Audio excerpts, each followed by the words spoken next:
Дружко, каравай крае, дружко, каравай крае.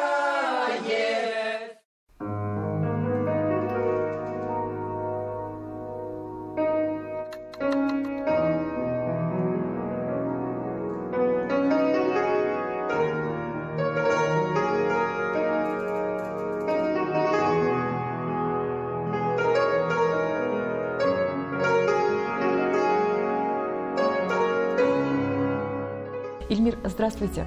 Скажите, пожалуйста, а любовь к фольклору у вас с детства? На самом деле к фольклору я шел достаточно долго.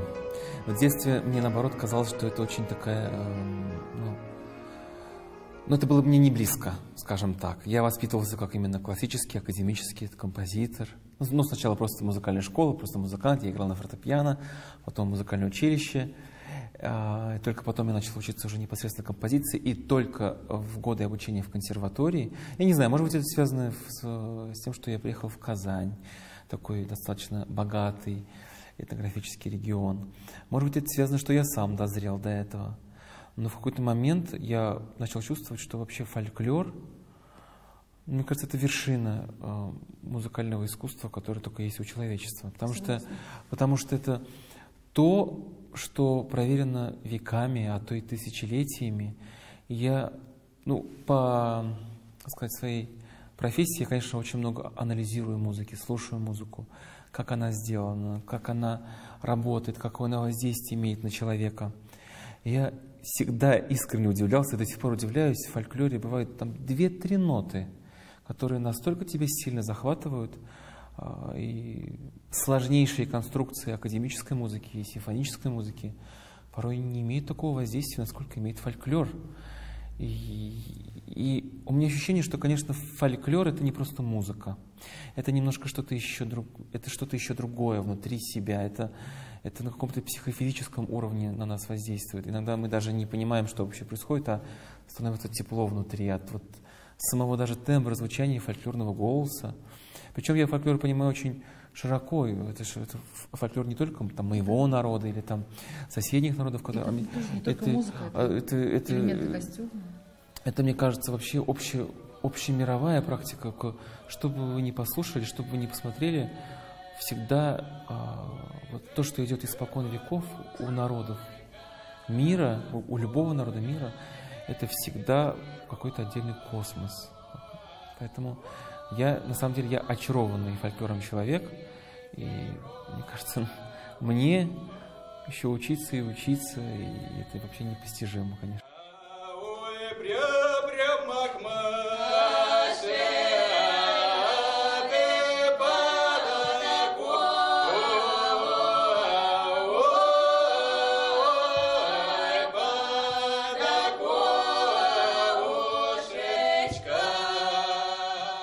Расскажите нам, с чего все начиналось, ваше дарование, как проявилось?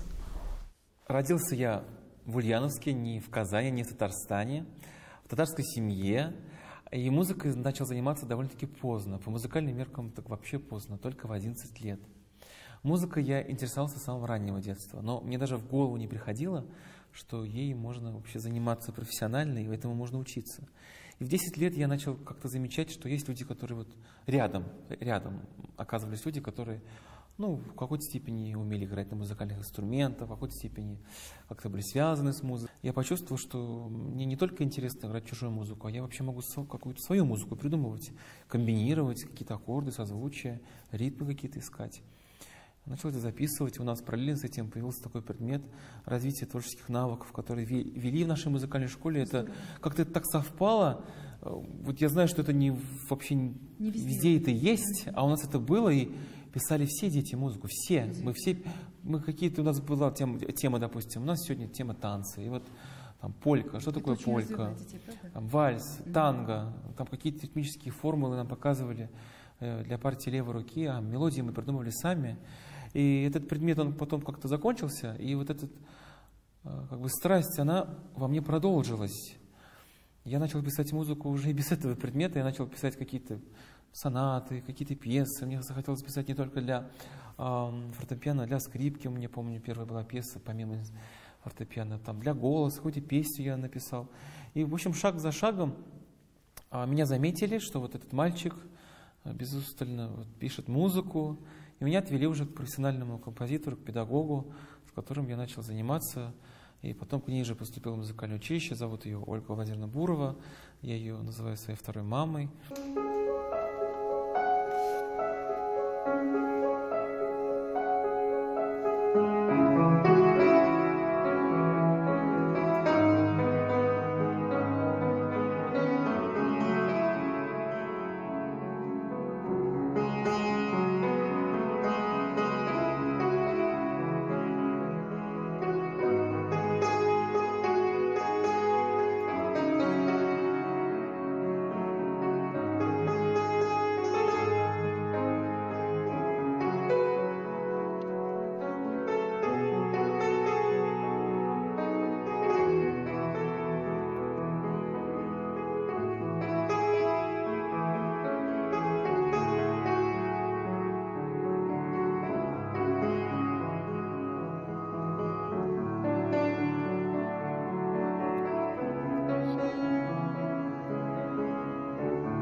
В училище учился как пианист, а в консерваторию я поступил как композитор, уже сознательно выбрав эту профессию.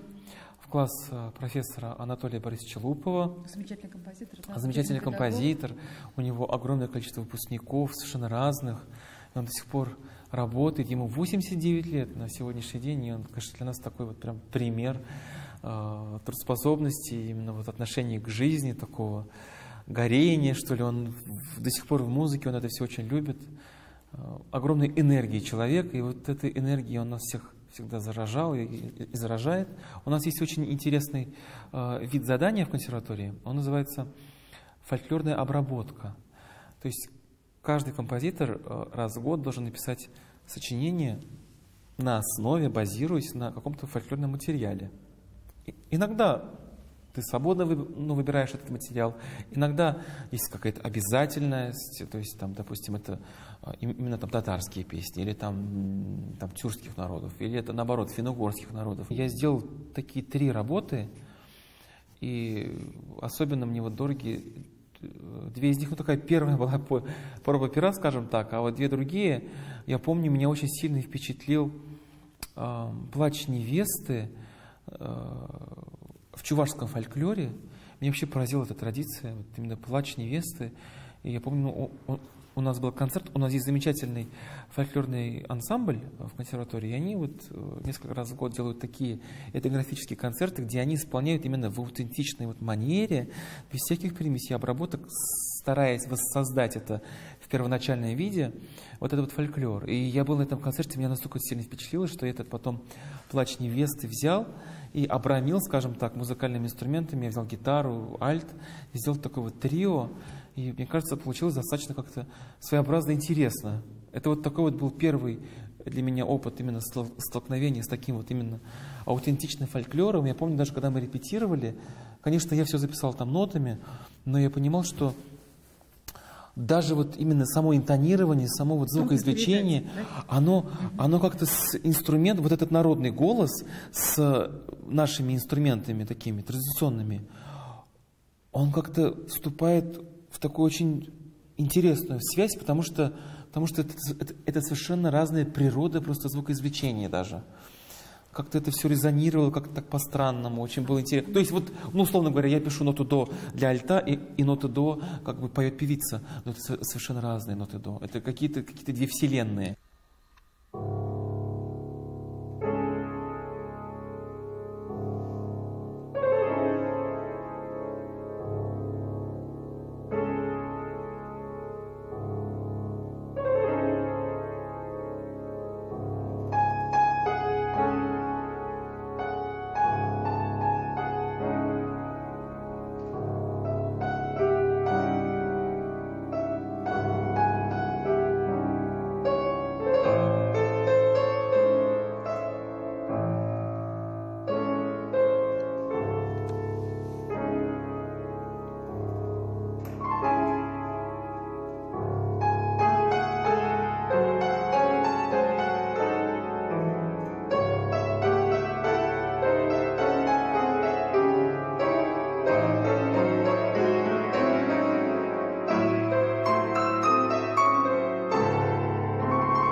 Стилистически, значит, изначально мы писали, там была такая манера уже европейская, что ли, да, а сейчас потом появились более восточные мотивы, или как?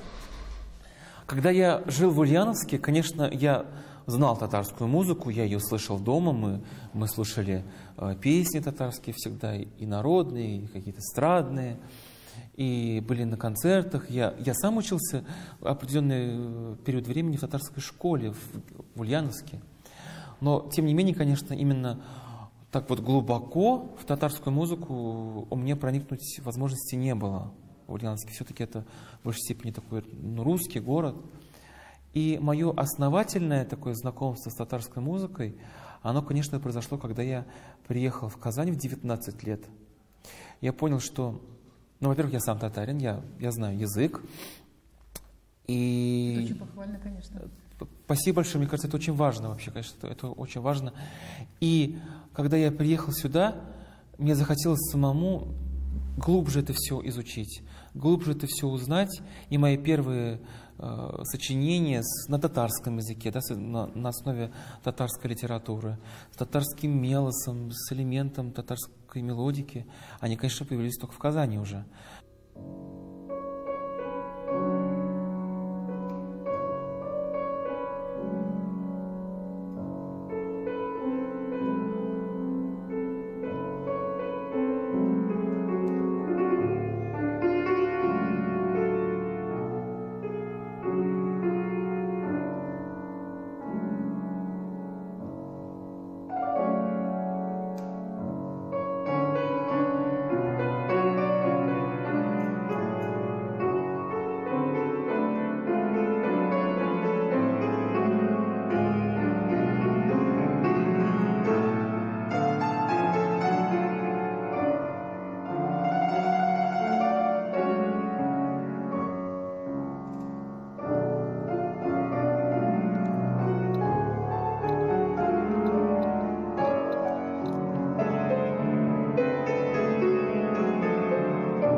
Что вам еще нравится из татарской музыки? Вот то, что вы говорите. Может быть, какие-то там рок-концерты или что еще? Нет, вообще я радуюсь, что в последние годы, десятилетия даже, ведь мы знаем только, скажем так, верхушку айсберга, то, что происходит. А на самом деле очень много сейчас появляется альтернативной, интересной музыки. Вот даже исполнителей, авторов моего поколения, может, чуть старше, может, чуть младше.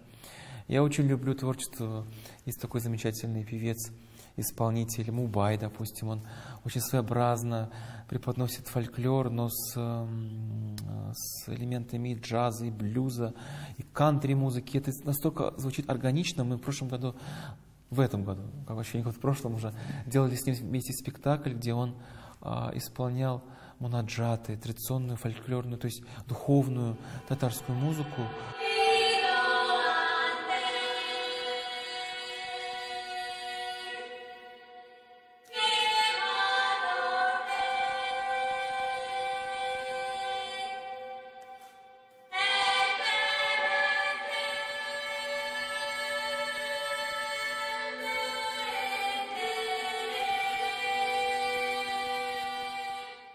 Некоторое время назад говорили о том, что есть некий такой кризис оперного жанра именно татарской национальной культуре, потому что не звучали, во-первых, не звучали в оперном театре эти произведения, во-первых, татарские оперы, во-вторых, просто не было композиторов, которые бы писали татарскую оперу очень долгое время.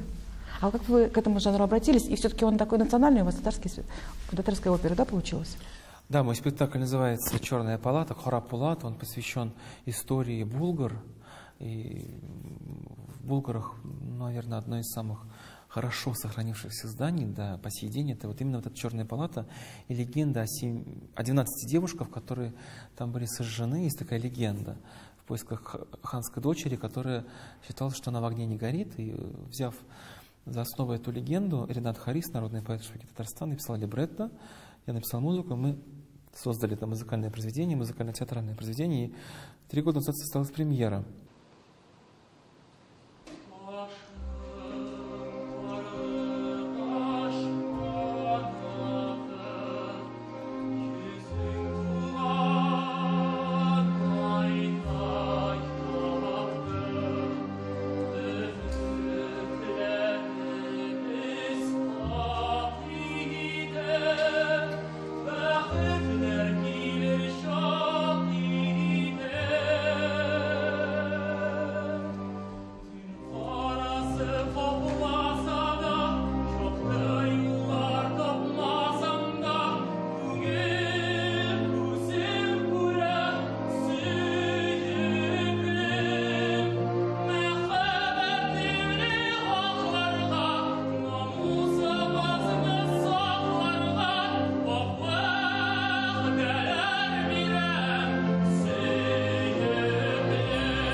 конечно, опера — это сложный жанр во всех смыслах, не только в плане создания, он ведь еще требует большого количества человеческих ресурсов, то есть это большая команда должна работать над созданием спектакля, а большие ресурсы человеческие требуют, естественно, больших и финансовых вложений. И поэтому, мне кажется, здесь еще был такой период, просто, 90-е годы, они были сложные вообще в целом для нашей страны, и для Татарстана тоже.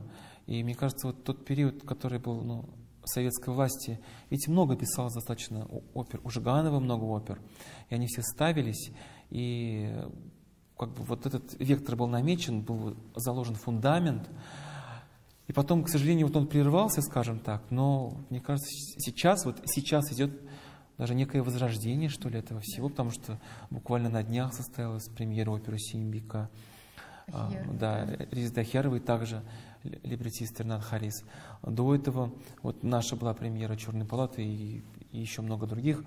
И поэтому опера — это не только уровень именно музыкальный народа, а это именно, мне кажется, это показатель такой вот, как индикатор, насколько народ просвещен этот. Потому что это ведь действительно это один из самых сложных театральных жанров и один из самых сложных музыкальных жанров и для создания, и для восприятия. И поэтому, когда у народа есть этот жанр, когда он живет, и не только там, с исторической точки зрения мы просто ставим что-то старое, а мы что-то все время создаем новое, это значит, что нация, она, во-первых, способна это создать, а во-вторых, она как бы себе такую планку задает, и она в этом нуждается. Она этим интересуется. Это, мне кажется, такой очень хороший признак.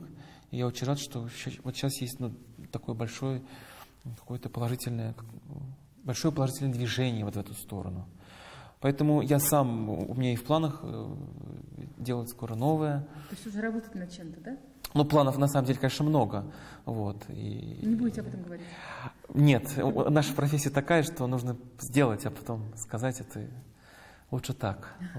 Поэтому вот. Спасибо большое, успехов вам. Спасибо вам, спасибо огромное за беседу.